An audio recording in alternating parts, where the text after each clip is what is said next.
Hey, what is up, my people? Pastor Bill here. Ever faced criticism? We're tempted to think that if we just did things better or never made mistakes, we would never have critics. But here's the truth. Even Jesus, the Son of God, had critics. Despite his abilities to heal, to help, to feed, to lead, he still faced criticism. So, how did Jesus deal with critics? Well, this is Holy Week, and this Friday is Good Friday, the day we remember Jesus' death on the cross. So I was reading through this specific passage about Good Friday from Luke 23 recently, and some powerful examples jumped out at me from Jesus' life. So if you've ever wondered, what would Jesus do? Even in the most extreme of circumstances, here is what he did. After Jesus was arrested, he was beaten, he was whipped. Then he's accused of sedition before the Roman governor Pilate. He asked, "Are you the king of the Jews?" Now, the reason Pilate asked this was to see if Jesus was responsible for uprisings against the Roman army. Jesus simply told the truth. Now, he never incited rioting, but he said, "It is as you say. He is the king of the Jews." He didn't qualify it or nuance it. He just simply told the truth. Even under the pressure of a political powder keg, Jesus spoke the truth. Now, after that, he's nailed to the cross, and the soldiers around him cast lots to see who would get his garments. So one of these garments was woven without seams, a rare, valuable piece of clothing. But picture this. Jesus is on the cross, spikes piercing his wrists and feet.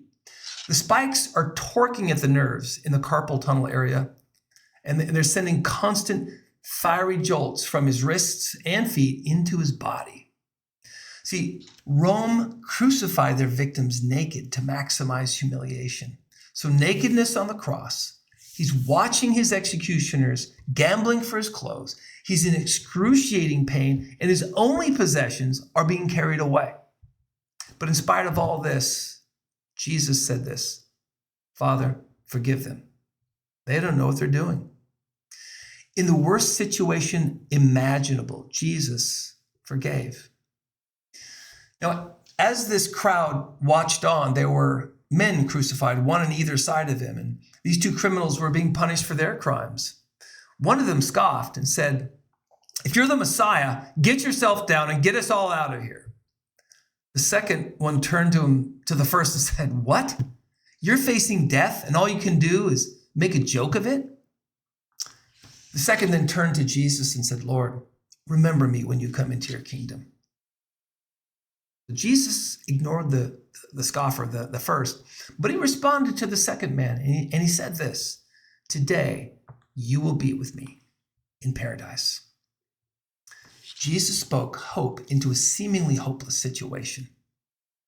Then finally at noon, a darkness came over the land for a 3-hour period. There were earthquakes, the sound of splitting rocks, and at that time Jesus said, "Father, I entrust my spirit into your hands." And taking his final breath, he died. And in his final moments, Jesus doesn't despair. He doesn't lash out verbally at the soldiers. He doesn't whimper. Instead, he focuses on what is most important. He entrusted himself into the hands of his heavenly Father. Now, you know something? People may fail you, but God never will. His final words, Jesus' words, were words of trust in his heavenly Father. Yeah, it was Friday, but here's what Jesus knew. Sunday is on the way. Now, chances are you and I will never face that kind of torturous, life-threatening situation. But in the shadow of Jesus' death, 4 things stand out to me here. First, under accusation, he speaks the truth. His words reflected reality.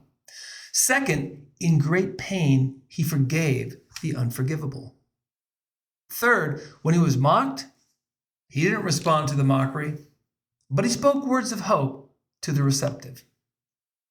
And then fourth, with his final breath, he entrusted himself to the only one who can ensure our future. God the Father himself. So listen, whether it's Good Friday or a month after Good Friday, I hope that in every situation you find yourself in, you can experience God's strength by speaking what's true, by forgiving others, even if they never forgive in return, by speaking hope into a hopeless situation, and in the process, entrust yourself to your Heavenly Father, who is good. He's good, even when your situation may not seem so good. Because even though you may feel like it's Friday, just remember, Sunday's coming. Happy Good Friday, and we'll see you next time.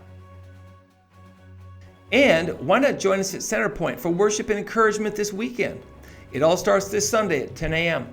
You can join us on site at our campus in beautiful South Tacoma, or if you're out of town, join us online at our Centerpoint Facebook page. Either way, it'll be a great time together.